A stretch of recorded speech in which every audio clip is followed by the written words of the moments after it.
tinokuchingamidzai kuchechi yeChrist Embassy yepamhepo yatinoita muchishona.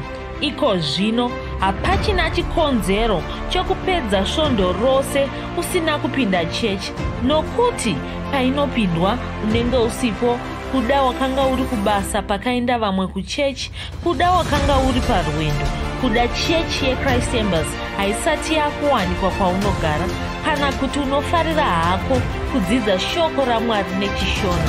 Ino ndiyo yave chechi yako. Chipinda tinamati. Haleluya. Tinosangana zvekare pamunamato wedu weChrist Embassy watinoita pamhepo, ndichivimba senguva dzose kuti makava nesvondo rakanaka, uye ndichivimba zvekare kuti makagona kubatana pamwe chete nesu namufudzi Chris patanga tiri kutsanya tichinamata tichinyengeterera dzinyika dzepasi rino, tichigadzirisa zvinhu. Minamato ndo yega inotogadzirisa zvinhu panyika pano. Zvinhu zviri kuitika panyika pano zvakashata zvacho zvatinoona zviri kuitwa naSatani. Saka zvigona kugadziriswa nezvinhu zvingaitwa navanhu vachitsvaka kugadzira, vachitsvaka kudini. Vamwe vanenge vachipopota, vamwe vanenge vachivata vakasvinura vachiedza kuda kugadzirisa zvinhu nokudii. Zvimwe zvacho hazvingodi kugadzirwa nenzira iyoyo, zvinoda kuti tinamate. Kuti nyika inyatsofamba chaizvo zvinoda kuti tinamate. Ndozvatinoona muBhaibheri, ndozvatinoziviswa naMwari izvozvo. Saka kunyengeterera nyika dzedu ndo kwatinofanira kukoshesa isu savana vaMwari. Zita rangu ndoitwa Brighton Chitamba, ndini mufudzi wenyu pamhepo, ndichitenda zvekare mufudzi Kristo yakilome vanoti pamukana iwoyo kuti tigone kusangana pamwe chete tichinamata saizvozvi. Uye ndo zvekare vanotinyorera bhuku reRhapsody, rinova bhuku ratinoshandisa zvakanyanya kudzidza shoko raMwari kunyangwe pazvidzidzo zvatinokupai pano. Haleluya. Ndoda kuti ndipinde pachidzidzo chandoda kuti ndidze kuti chitibatsire kunzwisisa upenyu hwechiKristu hwatinoti upenyu hwevaMwari. Haleluya. Kwanzi usararama sevanhu vose vose. Usararama sevanhu vose vose. Matiyo eshanu ndima 40. Kwanzi naizvozvo ivai vakakwana sababa venyu vari kudenga vakakwana. Haleluya. Kwanzi mufudzi Kristu wotsanangura. Kwanzi isu tava muna muponesi Jesu. Kana munhu achinge azvarwa kechipiri, Bhaibheri rinotitaridza kuti munhu iye anenge ava muna muponesi Jesu. Tsamba yechipiri kuvaKorinde chitsauko 5 ndima 14. Kwanzi kana munhu ari muna muponesi Jesu, yava imwewo mhuka itsva, chava chisikwa chitsva, chava chipuka chitsva. Haleluya. Saka ndo zvatinodzidza izvozvo. Kana wazvarwa kechipiri wava muna muponesi Jesu, zvikanzi isu tava muna muponesi Jesu. Zvakakosha kuti unzwisise zvawava. Upenyu hwechiKristu, upenyu hwavaMwari hunoda kuti unzwisise zvawava. Pane zvawava, washanduka rudzi, wasiyana navamwe vese vese. Nzwisisa izvozvo. Ukaramba uchingozviona sezvinonzi uri uya wekare, hauna kwaunosvika nekunamata, nokuti uchazongopedzisira wauda kungoita zvinoitwavo nevanhu vai. Ngatipotora kana huku, ngatipoti yatanga iri huku ichitetawo nedzimwe huku, ichisekesera, ichikukurudza, ichidii, yozoshanduka yova mbudzi kana kuti yova mbwa. Chokutanga inofanira kunzwisisa kuti handichisiri huku. Ikaramba ichifunga kuti ihuku inoramba ichingoda kuteta, iyo yava mbwa kana yava mbudzi, inoramba ichida kungoteta, ichida kungodya makonye iwani. asi kana ikanzwisisa kuti haichisiri huku yakubva yakuenda kune mbwa kana kune mbudzi kana kune chii. Kwai saka isu tava muna muponesi Jesu. Saka tinotarisirwa kurarama upenyu hwakarurama. Tiri muna muponesi Jesu tinotarisirwa kurarama upenyu hwakarurama. Tinotarisirwa kugara tichikunda. Tinotarisirwa kurarama upenyu hwevamwari. Taura tikati vaKristu, nda kuti ugare wanzwisisa izvozvo. Shoko rokuti muKristu harisiri rechishona. Shoko chairo ratingashandisa nderokuti vamwari. Haleluya. Itodzidza mashoko iwayayo. Vamwari, vanhu verudzi rwaMwari.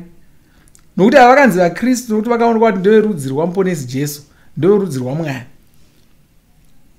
Kwai vakanga vari paAntioch vachionekwa zvavakanga vachiita, vachiporesa vanorwara, vachitaura nendimi, vachiita minana, upenyu hwavo huchingoshamisa. Vanhu vapaAntioch vakati ava vanhu ava vakafanana namuponesi Jesu. Muponesi Jesu vanga vari Mwari pachavo, ndeverudzi rwaMwari vanhu ava, saka vaMwari. Haleluya, haleluya. Saka tinotarisirwa kurarama upenyu hwakarurama, tinotarisirwa kugara tichikunda, tinotarisirwa kurarama upenyu hwevamwari. Kwai asi kune vamwe vanopokana neizvi, vanoda kungorarama sevanhu vose vose. Unozwa vachita munoda kutirevera nhema, tingori vanhu, ndingoriwo munhu sevamwe. Bhaibheri rati hauchisiri. Regai tirambe tichitarira. Kwai kune vanopokana neizvi, vanoda kungorarama sevanhu vose vose. Saka vanotaura vachiti tose tiri vanhu, kana kuti hapana munhu akarurama. Nokudaro vanorarama sevanhu vose vose, vachikona kurarama upenyu hwevamwari. Havadi kubvuma kuti vava vamwari. Havadi kubvuma kuti upenyu hwavo upenyu hwavamwari. Iwo unogofanana navanhu vese vese sei. Ngatimbotarira kuti chakakuita muKristu chii, chakakuita muMwari chii. Ngatitarire izvozvo tigoona kuti zvawakaitika kwauri izvo zvinobudisa munhu, zvinobudisa mhuka huru here, zvinobudisa mwoyo ndizvo here izvozvo? Hazvibudisi mwoyo ndizvo. Chakakuita mwoyo ndizvo inyaya kuti wakazvarwa kekutanga nababa vanga vari mwoyo ndizvo. Chakakuita munhu sevamwe vanhu vese vari panyika inyaya yekuti pawakazvarwa kekutanga namai vako nababa vako, wakauya uri werudzi rwavo. Asi Bhaibheri rinotiudza kuti kana takaponeswa takazvarwa kechipiri. Johani yokutanga ndima ye12 kuchipinda mundima ye13 inotiudza kuti vanhu vaya vakagamuchira Jesu vakaitwa vanakomana vaMwari. Zvikanzi nemhaka yevari vanakomana vaMwari mundima ye13 yacho, nemhaka yekuti vakazvarwa kwete nokuda kwenyama kana kweropa, kwete nokuda kwomurume, asi vakazvarwa naMwari. Baba vavo vakunzi Mwari. Johani anotitaurira zvekare achiti, tarisaiwo rudo rwatakaitirwa kuti tava kutonzi vanakomana vaMwari. Tava vana vaMwari. Harisidimikira kuti tiri vana vaMwari. Ndo chokwadi, ndo zviripo. Mukavheneka muropa redu muchaona kuti tava veropa raMwari, tava verudzi rwaMwari. Saka tava vaMwari nokuti baba vedu vanonzi Mwari, ndo verudzi rwevaMwari. Takuverengerwa muboka revaMwari. Haleluya, amen. Saka hatichafanira kungotaura tichiti tose tiri vanhu, tasiyana. Kwai saka ivo vanoti tose tiri vanhu vachiti hapana munhu akarurama, kwai vanopedzisira vakurarama savanhu vose vose, vachikona kurarama upenyu hwevamwari. Vanhu vangataura vachiti tiri vanhu venyama, vanenge vachikanganwa kuti takazvarwa kechipiri. kana vachitaura vachitiri vanhu venyama vakanganwa kuti takazvarwa kechipiri. Kana takazvarwa kechipiri kureva kuti takashanduka rudzi. Ukazvarwa kechipiri watoshanduka rudzi. Kana pawakazvarwa kekutanga wakazvarwa namatibhiri, ukazozvarwa kechipiri wakuzvarwa nachengaose, hauchisiri matibhiri waachengaose. Hazvifaniri kunetsa kuti kudzidzisa. Saka ndakazvarwa kekutanga nababa vepano panyika, ndokuzozvarwa kechipiri naMwari, ndava werudzi rwaMwari, wava werudzi rwaMwari. Haleluya, haleluya. Zvakakosha kunzwisisa izvi, nokuti kana ukanzwisisa izvi, upenyu hwevaMwari hauzonyanya kunetsa kurarama. Kwai saka vanhu vanofunga kuti tiri vanhu venyama vanokanganwa kuti takazvarwa kechipiri. Kana takazvarwa kechipiri zvinoreva kuti takashanduka rudzi, hatichisiri vanhu venyama. Izvi ndizvo zvatinoona mubhaibheri. Tinozviona mutsamba yechipiri kuna vaKorinde chisago che5 ndima 14 inoti, saka kana munhu ava muna muponesi yava imwevo mhuka itsva. Zvaakanga ari kare hazvichisipo, tarisa uone, zvavapo zvose zvava zvitsva. Haleluya. Saka tava zvipuka zvitsva, kureva kuti hatichisiri vanhu venyama, tava zvipuka zvitsva. Takazvarwa naMwari, tava vanhu verudzi rwaMwari. Izvi ndizvo zvatinoonawo mutsamba yaPita yechipiri chisago chekutanga ndima 9. Kunozoitawo vaya vanoti hapana mutsvene, vanotaura vachidaro. Izvi zvinopesana nemagwaro zvekare. Izvi zvinobva zvaita sekuti munhu wose zvinopesana nemagwaro zvakare. Ndizvo zvataona mundima yatavhura nayo. Ishe Jesu ndivo vakanga vari kutaura mundima yatavhura nayo iyi. Vakati, naizvozvo ivai vakakwana, kana kuti ivai vatsvene, sababa venyu vari kudenga vakakwana, vari vatsvene. Kureva kuti tinofanira kuyaruka. Hatifaniri kunge tine mhosva yatingapomerwa. Hatifaniri kunge tine chitema patiri. Tinofanira kunge takakwana, pasina chinoshayikwa patiri. Haleluya. Kune vamwe vanotaurawo vachiti hapana munhu asingakanganisi. Haleluya. Izvi zvinobva zvaita sekuti munhu wose anofanira kupota achikanganisa. Zvoita sokuti zvotori ndo mutemo wacho. Kana ukasatokanganisa pane pauri kutochinyura mutemo. Haleluya. Asi izvi hazvisi izvo zvatinodzidziswa neshoko raMwari. Mona, shoko raMwari ndiro rinofanira kutungamirira pane zvese. Shoko raMwari ndiro rinofanira kutungamidza pane zvose zvaunoita. Mafungiro ako anofanira kumira pashoko raMwari. Haufaniri kumisa mafungiro ako pane zvawakasiona, zvaunoona zvinoitika kuvanhu, zvinoitwa navanhu, kana zvinoitika kwauriwe. Zvinoitika kwauri, Bhaibheri rinoti kwanzi munhu wose ngaave murevi wenhema, Mwari chete vave ivo vechokwadi. Zvinoreva izvozvo. Zvinoreva kuti hazvina basa kuti unoita seunoumboo hwezvauri kutaura here. Kwai uri murevi wenhema. Mwari chete ndo vechokwadi. Mukafanira, Mwari vakataura chinhu chinopesana nechako, chako hachigoni kunge chiri icho chechokwadi. Munhu wose ngaave murevi wenhema, Mwari chete ndo vechokwadi. Haleluya. Saka kwanzi zvinobva zvaita sekuti munhu wose anofanira kukanganisa, asi izvi hazvisi izvo zvatinodzidziswa neshoko raMwari. Tsamba yaJohani yekutanga chisago che3 ndima 7 inoti munhu wose akazvarwa naMwari haaiti zvivi. Ndozvataurwa neBhaibheri.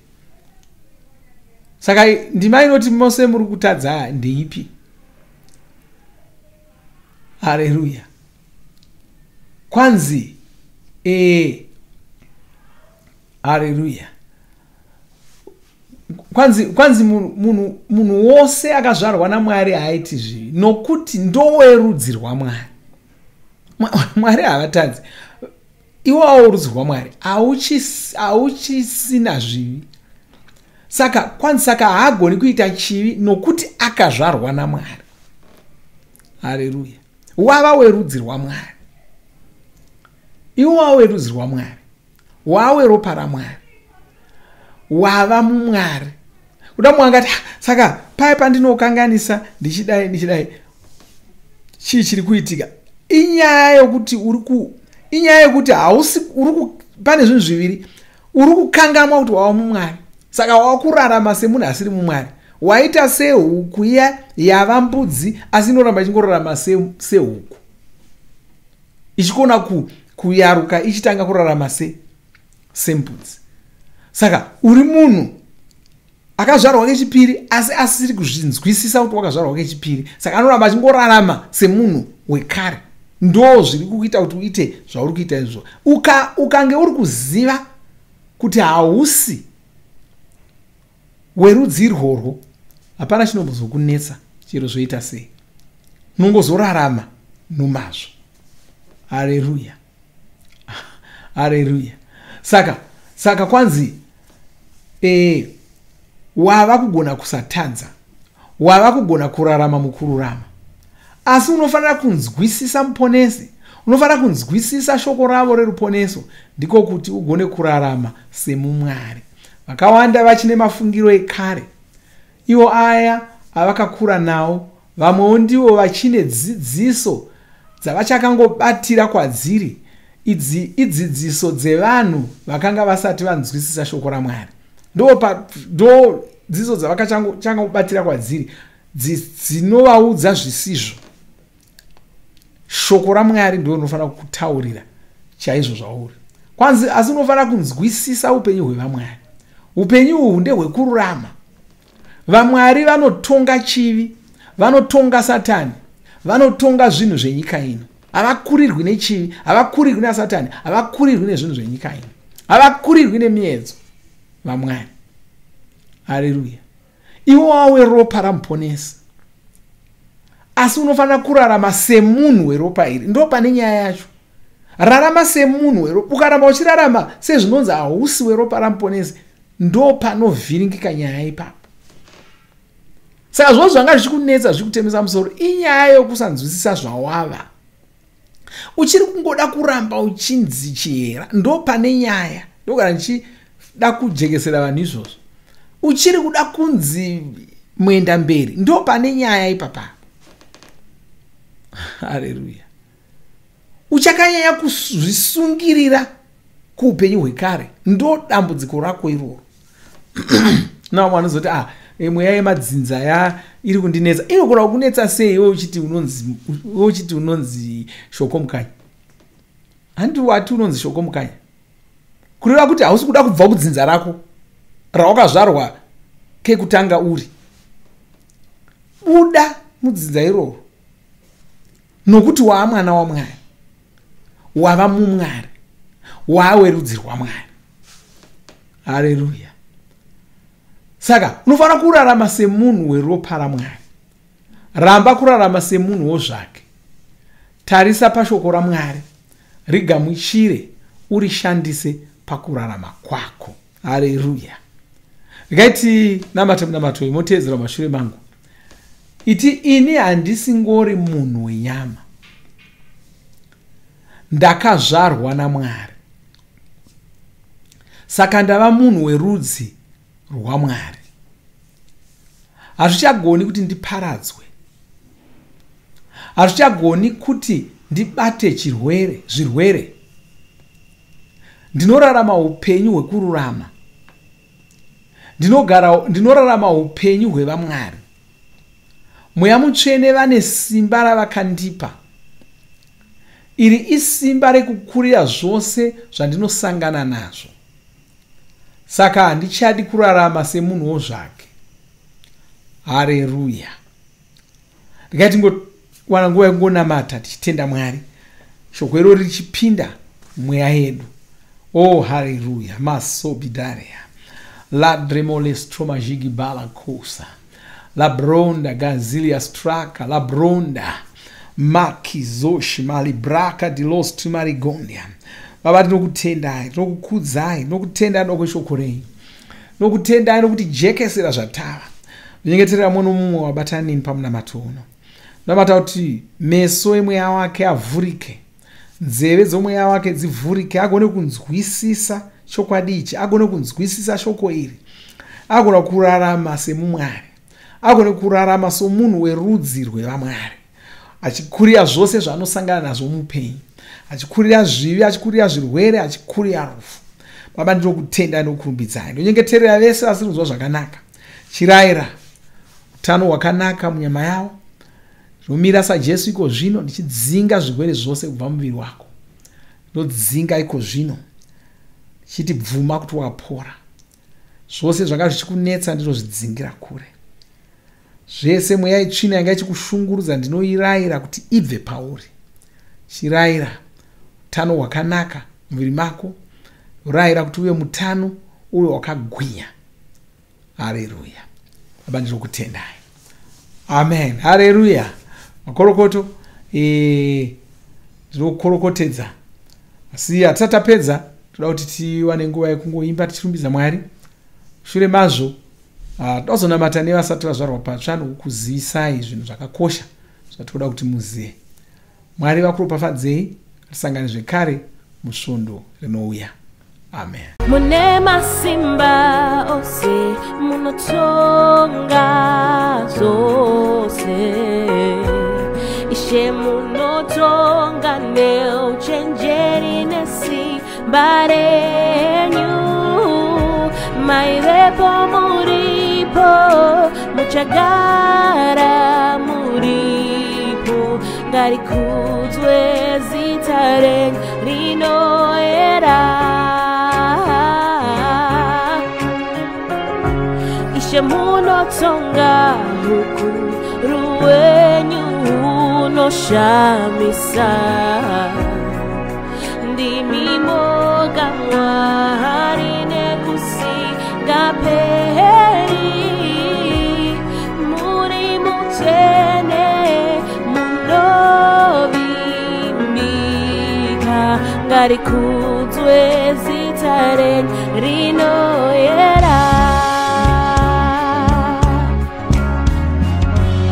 Mune masimba ose munotonga zose, Ishe munotonga neuchenjeri nesimba renyu, mairepo muripo, muchagara muripo, ngarikudzwe zita renyu rinoera.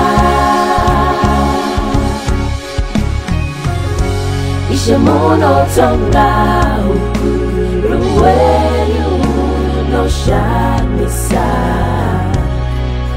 ndimi moga Mwari nekusinga peri, muri mutene munovimbika, ngarikudzwe zita renyu rinoera. Munoyera, munoyera, munoyera Mwari, makanaka, zita renyu rakarurama, mune nyasha, munoshamisa, muri mukuru se, makanaka, turumbidza zita renyu. Munoyera, munoyera, munoyera Mwari, makanaka, zita renyu rakarurama, mune nyasha, munoshamisa, muri mukuru se, makanaka, turumbidza zita renyu.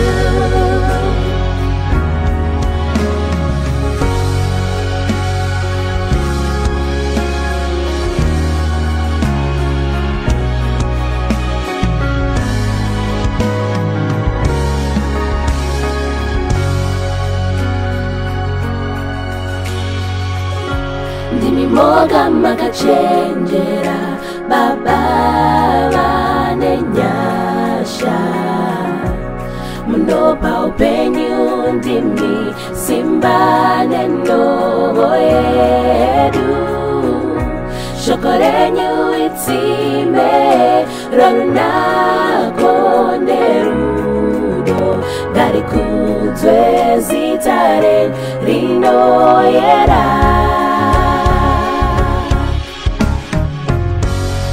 Shokora mwari mune masimba ose Zvinhu zvose zvakasikwa nemi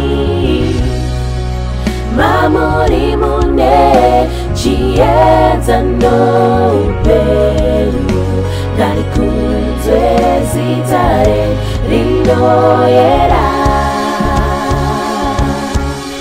Munoyera, munoyera, munoyera mwari Makanaka, zita renyu rakarurama Mune nyasha, munoshamisa muri mukuru se Makanaka, turumbidza zita renyu Munoyera, munoyera Zvisikwa zvose zvinokudai Ngarikudzwe zita renyu rinoyera Zinokudza zita renyu Zvinhu zvose kudenga napasi Zvovuga zita renyu rinoyera Munoyera, munoyera Zvisikwa zvose zvinokudai Ngarikudzwe zita renyu rinoyera Zinokudza zita renyu Zvinhu zvose kudenga napasi Zvovuga zita renyu rinoyera Munoyera, munoyera Zvisikwa zvose zvinokudai Ngarikudzwe zita renyu rinoyera Zinokudza zita renyu Zvinhu zvose kudenga napasi Zvovuga zita renyu rinoyera Munoyera, munoyera, munoyera mwari Makanaka, zita renyu rakarurama Mune nyasha, munoshamisa muri mukuru se Makanaka, turumbidza zita renyu Munoyera, munoyera, munoyera mwari Makanaka, zita renyu rakarurama Mune nyasha, munoshamisa muri mukuru se Makanaka, turumbidza zita renyu Tinovimba makomborerwa nemunamato wesvondo rino kana manga musati mazvarwa patsva namatai mumashure mangu muchidudza muchirevesa taurai muchiti Mwari vari kudenga ndinouya kwamuri ndinokoka Jesu kuti vapinde mumwoyo mangu ndinokumbira kuti Jesu vatonge upenyu hwangu ndinopupura kuti Jesu ndivo vava Ishe wangu. Saka ndinogamuchira upenyu usingaperi. Mumweya mangu ndazvarwa patsva, ndava chisikwa chitsva. Ndinokutendai. Amen. Makorokoto mazvarwa patsva, tinokugamuchirai muchechi yeChrist Embassy. Titumirei zita renyu nekwamunogara. Munogona kutumira iri SMS kana WhatsApp pa 0772 166 928 kana kutuma tsamba pa shonaror@gmail.com. Muchida kupa mpiro yenyu neEcoCash, rovai namba *151*2*6*58225# motevera zvinenge zviri kutaurwa neEcoCash ipapo. Kana muine nhare dzemazuva ano munogona kushandisa KingsPay kupa mpiro yenyu. Shandisai kodi inoti TNIOG nemavara makuru. Tinoda kukuzivisai zvinotevera. Tinokurudzira kuti musadarikwe nezvidzidzo zveRhapsody. Zvidzidzei kuti shoko riwande mamuri, mugone kumirisana nezvinhu zvinonetsa muupenyu. Munamato uno munoubata pa WhatsApp, pa radio, pa YouTube panoti Shona Online Church. Tinokumbira mutizivise kana muri kutibata pane imwe yenzvimbo idzi. Kana pari pa internet munogona kunyoresa muchitipa zita renyu.